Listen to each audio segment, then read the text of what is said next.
Welcome to Law Flip. It's an unfiltered conversation about law, life, gender identity, and everything in between. So today we speak with Caden Cathers, who's an entrepreneur, a therapist, a professor, who also happens to be a transgender man. Caden, why should people listen to this episode of Law Flip? We're going to talk about a wide variety of trans experiences, all the way from the law to athletics to coming out processes. So I hope you will join us and listen. Okay. Subscribe on Instagram, Facebook, YouTube, and everywhere else. Do it. Okay. Also, call us for any legal questions.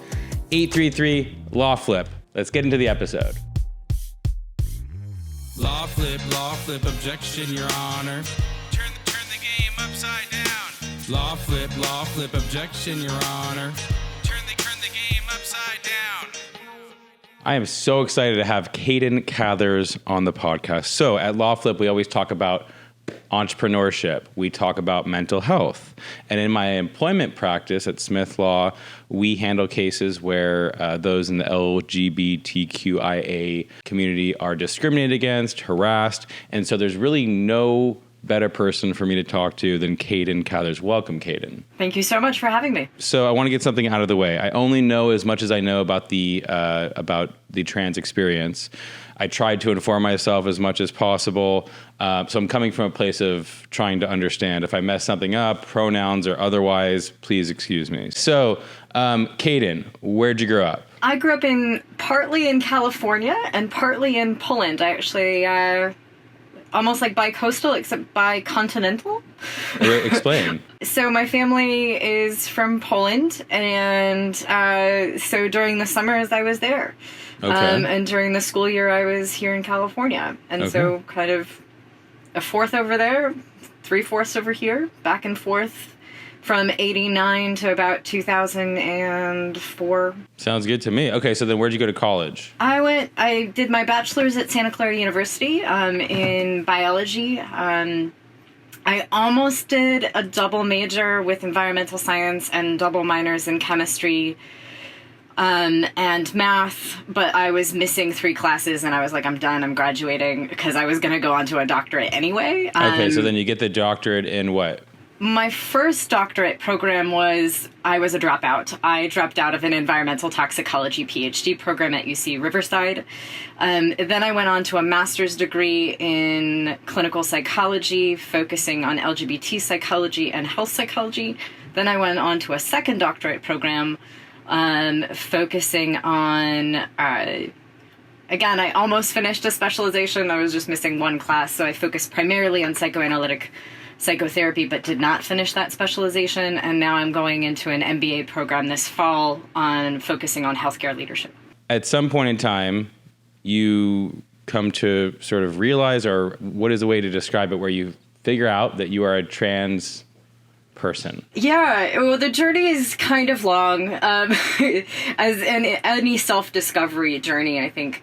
I first came out as a lesbian, and then I came out as bigender, and then I came out as a trans man, and then I came out as bisexual, and then I came out as polyamorous somewhere in there, and then I came out as kind of gender-full trans man somewhere in there. So it's been kind of a bit of a journey, but they all kind of intersect around.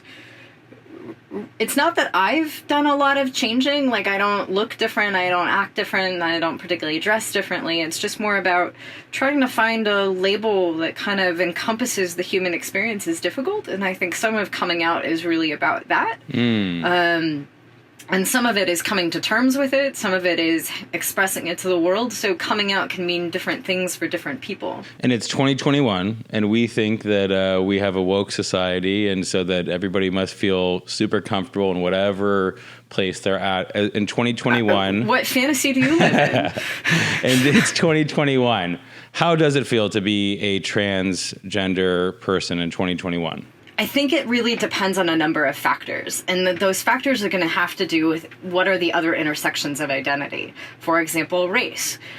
For example, what kind of trans person? Because trans masculine identified people are going to have very different experiences than trans feminine identified people, and then binary trans people have different experiences than non-binary trans people. So even within trans community, we're going to see differences. And then add race, add class, add education, you're gonna see a lot of differences even within one umbrella. What about for you? What overall, about just for you as a person? How is it right now? I'm very protected. Based on the fact that I have enough privilege within my education to be picky about who I work with. That's a huge amount of privilege. I also work for myself. That, so I don't have a boss that could potentially fire me or something along those lines. So I have a lot of protective factors. That said, I'm still impacted when there's transphobic news, when there's a transphobic hate crime that happens, and those sorts of things. I'm going to be impacted by when I am working with patients, I'm going to be impacted by what they're impacted by, right? If they're dealing with some sort of trauma that's going on, it's going to reverberate because I have to hold on to all of that. Absolutely. Okay, so you talked about all the different sort of privileges that you hold that put you at a different place than other people in the trans community.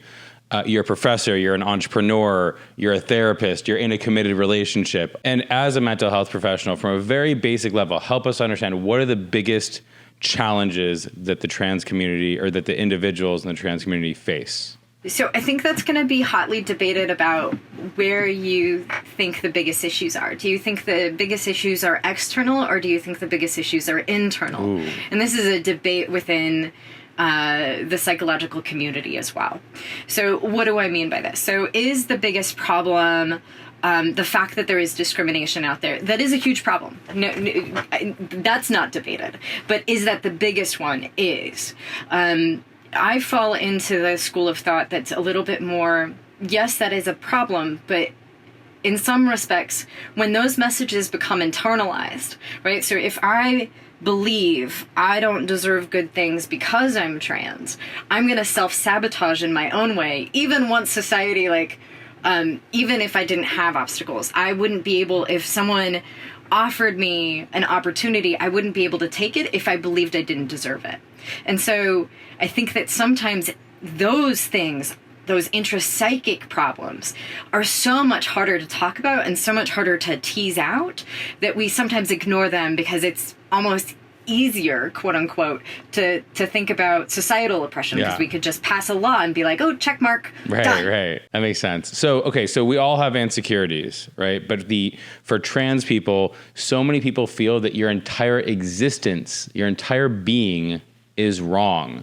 So whether it's you personally or in your, therapy practice, how do you overcome that? Well, I think we have to define what does overcome mean. How do you tell your clients to deal with it? Like the fact that there's literally a large portion or a big portion of this country and world that think that your entire being is flat out wrong. So again, the bigger issue becomes, from me, because I work psychoanalytically, is what do you do with that message? Do you take it on or not? Because if it's, you take it on, then it's like, the world is right. I am a piece of shit. Maybe I should. No, it's okay. You're good. I am not worthy. And that's a very different thing to work through than the world thinks that, but I know differently. Because if I accept that message, then it becomes harder to accept hope. You're going to be more depressed, right? Because, you think the world is hopeless. You're hopeless. Even with your privilege, even with all of your years of experience, do you yourself struggle with actually believing that the world has the wrong idea? There's no way not to. Yeah. I mean, it's so pervasive. It's everywhere, those messages of not being able to find love, not deserving of love, not being successful, getting fired, discrimination in the workplace, those sorts of things. So those are going to reverberate inside there. Yeah. There's no way for them not to. So it's really about how do you mitigate the damage or the potential damage. And as part of mitigating the damage has to be dispelling of the misconceptions. What are, in your view, some of the biggest, repeated misconceptions about the trans experience? There's quite a few of them. So I think one of them is, born in the wrong body. And for some trans people, that is their experience, but it isn't universal. I don't feel like I was born in the wrong body. I just needed some upgrades, or needed some changes versus wrong body. But I think it becomes, kind of easier to conceptualize. Again, it's simpler, but it's reductionistic. I think that there is one trans experience as a common kind of misconception. I don't think there is. 10 years of working in the community, and I can't say there's one experience. There are some common themes, but no one experience. I think a big misconception that I can have that I see a lot when I'm training is people getting confused between sexuality and gender, of how those are interrelated and how those are different. So kind of if I say lesbian trans woman, then people go, wait, what does that mean? So a lesbian trans woman would be someone who is assigned male at birth, feels like a woman, identifies as a woman, potentially lives her life as a woman, and is attracted to women. That's kind of very long-winded to say, which is why we just use the shorthand of lesbian trans woman. But sexuality is going to be, who are you attracted to and how do you identify based on that? Gender is, who are you in terms of gender? Yeah. The other misconception that I see all the time is going to be around non-binary identities, that they don't really exist. So it's kind of either you go from male to female or female to male or something along those lines. And that is... For some people, yes, that is their experience, but that is binary trans experiences are not the only trans experiences. Got it. There are people that fall that don't feel like they fall either male or female. Mm-hmm. Yeah. They may fall on neither. They may fall into both and something else, or something else entirely. You hear people say that a decent portion of these people that are coming out as non-binary and the different sort of all along the spectrum is almost like a result of there being so much discussion in the media. As if you don't have this discussion in pop culture, this particular person would never have come out as non-binary. They're affected. They're affected by the discussion as opposed to it being their real experience. What do you have to say about that? Well, I would actually say he's actually right. But he's missing a psychological component here. So I'll do a little bit of education because, I'm a nerd. So for identity development, according to one of the theorists called Kohut, you need three things. The three things are mirroring, so that's other people seeing you, seeing bits of you, your desire, your interests, what excites you, what angers you, what makes you afraid, kind of these core things, just having them be seen and being reflected back. Another one is idealization, so this is someone to look up to as a mentor that can kind of, when you're feeling unstable and insecure in identity, insecure in yourself, overwhelmed, that you have someone to kind of borrow strength from. So that's an idealized object. And then the third one is twinship. So these are people that are like you. So what the media has allowed is actually for people to get those needs met so that they can actually go through identity development the way that it was supposed to be gone through. That makes sense. Okay. Recently, Congressman Marjorie Taylor Greene posted an anti-transgender sign across the hall from a lawmaker with a transgender child. Beyond the disgusting nature of that act and the repulsive nature of the human being, Congressman Greene, how do we combat a transphobic moron like this? Or do we? Sometimes yes, sometimes no. It's going to be, it depends, right? The quintessential therapist answer, it depends. Yeah. So I think there's a problem with how do we build connection with someone that we have so much judgment for?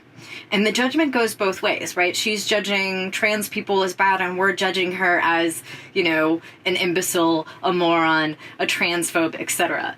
And as long as that's what's happening, no connection, no understanding can ever happen. Whether she's someone that could eventually be open to a conversation, I don't know. I'm not around her. I can't make that assumption. But based on what I see in the media, probably not. Right. Whereas someone else maybe kind of uninformed and saying the same things because they're repeating it, but not know that they're hurtful or something like that, that's a very different kind of conversation. Because some people might just say something insensitive, not knowing the impact of it. And that they really, still have, a heart, that they're meaning to say the right thing, that they're really trying to be loving. Yeah. And so those are the people that you can have conversations with, right? People that are on the extremes, that have already made up their mind, that are already dogmatic. I mean, sure, you could argue with them, but it sounds exhausting and you're not going to get anywhere, right? What's going to happen is the power, both of you are going to get into a power struggle of trying to prove that you're right with the other. So what I think is important is really getting into, with those that are open to a conversation, right? That subsect of being, what are your values, right? Of most of the time, if you listen, it's, I want to protect, our kids. Yeah. And I don't think anyone would say, well, I'm pro, beating up children. I don't think anyone would ever say that. Right.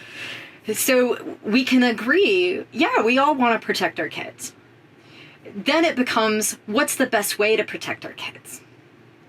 And so that's where we can have some conversations around, oh, you're thinking that protecting kids means not allowing trans people in bathrooms because you're assuming that trans people are nefarious and really are actually men pretending to be women in order to get access to children.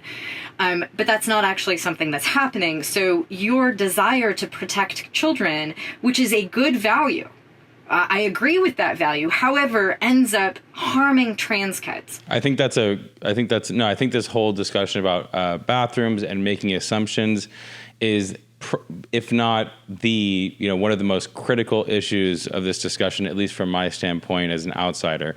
So I read a statistic, over 80% of Americans don't know trans people.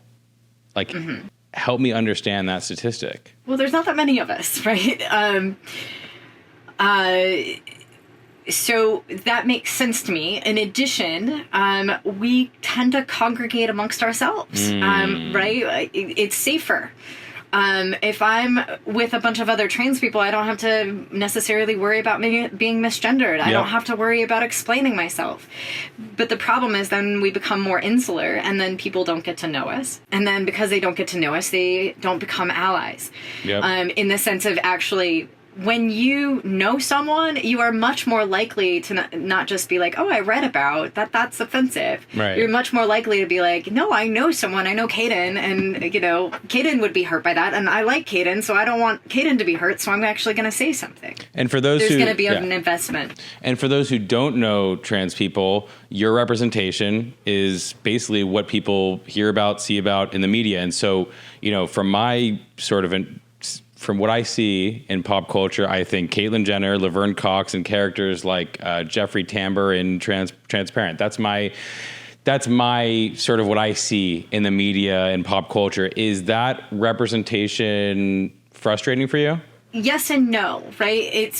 It's more representation than we had 10 years ago, and even more so than 20 years ago. Like, we actually have trans people in the media, right?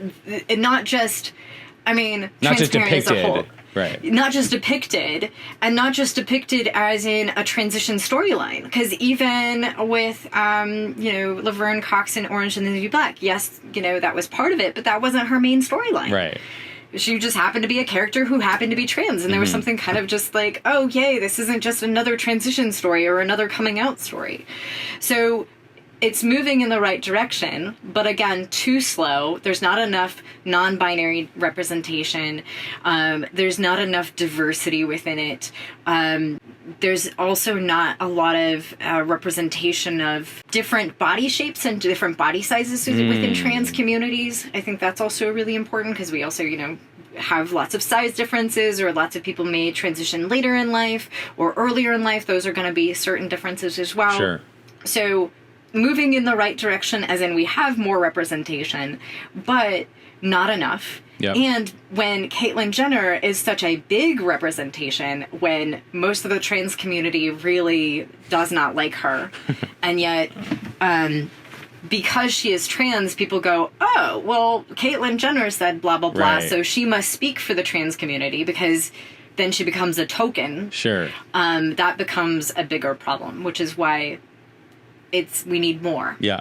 Caitlyn Jenner, she said it just isn't fair for trans girls to play women's sports. Now, as a progressive, I will say, both for myself and for people around me, this sports issue, the trans sports issue, is one of the tougher issues that I just sort of have to deal with internally. I'm trying to constantly wrap my head around this. What is your take on the trans community and sports? It's complicated. That's going to be, the quickest, simplest answer I can give you. First, let's start with cis people, right? We'll get to trans people in a second. A cis person is?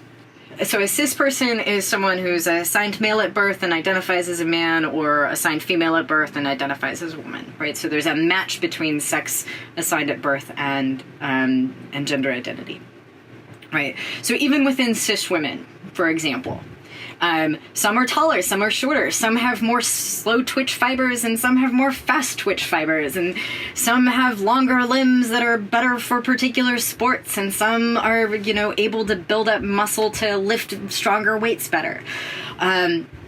So even within one sex, there's a huge amount of diversity. And within that diversity, some sports are going to lend themselves better to particular body types. And so is it fair becomes very complicated. In addition, even within, I'll start with men just because I think the ranges are much more profound. If we're looking at just normal levels of testosterone in males, the range is huge. It's from something like 200 to 800 is normal, within the blood, is normal range of testosterone. So if your natural range is on the high end, is that an advantage competitively? Maybe, maybe not. And that's even within biological norms. And of course, people will, dope and supplement, and sometimes if you're on the lower end, supplementing may actually be moving you into a normal range, right? We see this with hormone replacement therapy in cis people all the time. Then we have intersex folks. So people can be born in such a way that it's not clear. Was this, maybe there's some chromosomal differences, some hormonal differences, some differences within the receptors, some differences within enzymes that are involved in sexual development. There is such diversity there. Society wants it to be simple, male, female, that, it's XY, there's a penis, there's testosterone at particular levels in that category. But biology is not so simple. And then add trans people into the mix. So it's not clear of when does someone transition is going to have an impact. Because there aren't really differences in terms of athleticism pre-puberty. So that's going to have an impact. And it's going to be hard to say, are you taller because you experienced male puberty or not? Unknown. We don't have the data. And so this is where we're trying to talk about identity, which is internal, it's social, it's not biological, because sex is not gender. And then we're trying to bring it into sports, and sports is very body focused, right? It's how far can you leap? How far can you run? How fast can you run? How much can you do these things? Those are going to be very bodified, embodied. I think the key here is, yes, it's a complicated, muddy subject. However, I guess what I haven't seen is an overwhelming amount of evidence to show that including trans people in their, preferential spot, whether it be, female athletics or not, it has not shown to be a real issue. Like I haven't seen it where there are significant amounts of trans females dominating sports across the country. So, I mean, I think maybe if that starts to come about, maybe there should be some rethinking. But right now, I think the default should be let them play where they want to play. Potentially, yeah. And this is where also we've had some intersex athletes that have had to undergo inspections and blood work, which is really invasive. And so then there's a question of, Where do we make that line? Yeah. So, again, I don't think we're going to see like a bunch of cis people transitioning in order to gain advantage in sports. That's just not going to happen, because the consequences would be gender dysphoria. Yeah. It would not be gender euphoria, right? For a trans person transitioning, if physical transition is part of the experience, will be euphoria. Yep. But for a cis person, it would be dysphoria. They would be transitioning to something that doesn't fit. Right. That would be miserable. Yep. All right. There's so much more to explore, and we're going to have you back on to discuss it all. But for now, legal tip of the month. This is the legal tip of the month, sponsored by the power hitters at Benowitz Law Corporation. In this economy, now that things are reopening, a lot of employers are having problems finding enough staff. If you're currently working, you may be feeling the brunt of this and being forced to do things like work off the clock, be denied overtime pay, or work without breaks. If your employer is understaffed and taking advantage of you and trying to make you do extra work without paying you for it, you have rights, and you should contact the power hitters at Benowitz Law Corporation so you could find out more about those rights. Okay. So this is sponsored by Smith Law. We're an employment, personal injury, and class action law firm. So LGBTQIA discrimination in the workplace is actually rampant. And it's 2021, but you better believe it, the discrimination is still here. So what should you do if you're being discriminated against, harassed, or face retaliation? You should document, speak up, and get help. So document. You should absolutely keep evidence of every single thing that's happening, whether it's text messages, emails, or experiences, document it. Speak up. Talk to an HR person. Talk to a supervisor.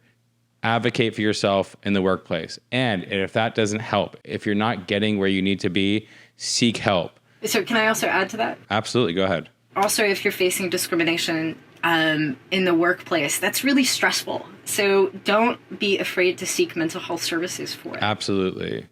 Absolutely. 100%. Everyone, make sure you hit subscribe if you haven't already on YouTube, Instagram, Facebook, and wherever else you listen to podcasts. Please subscribe. Okay, Kaden, where do we find you? And any parting words for the Law Flip audience? I'm the executive director of the Affirmative Couch. We provide continuing education for psychotherapists on working with sexuality and gender. That would be the best place to reach me. Amazing. And any parting words? Be an ally, not just a performative one, but that's actually going to include doing that inner work to look at your own anti-trans bias, as well as your racist biases, your ableist biases, all of that stuff, because that's the only way that we can actually change the world and make it a better place. Amazing. Okay, Law Flip, we will see you next month. Law flip, objection, your honor. Turn the game upside down. Law flip, objection, your honor. Turn the game upside down. Connect with us on Instagram. We're at LawFlip. LawFlip is produced by Blue Crescent Media. You can learn more about BCM at bluecrescentmedia.com.